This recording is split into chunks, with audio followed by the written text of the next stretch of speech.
The government has allayed fears by private investors in Kenya's mini-grid space that their investments could go to waste should the government extend the national grid to cover underserved areas where mini-grids are presently stationed.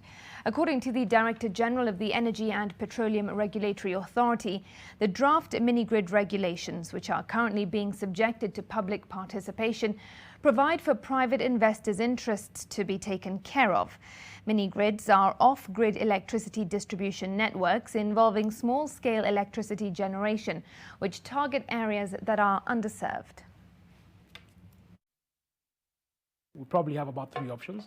These are 3 options that we are looking at now. One of the options is trying to see how that can be included in the regulatory asset base and recovered through the tariff. One other option is trying to find a way where we look at the asset, see how it's been depreciated, and then have it taken over by one of the state-owned utilities.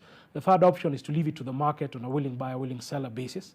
But these are 3 options that we're exploring, and is part of the reason why we are going out to the public as part of the public participation process. So then we can get the views of the public, we can get the views of the county governments in those particular areas, so then we can do the right thing and do the right thing together. Often it is compared, sort of the grid and mini-grid tariffs are compared.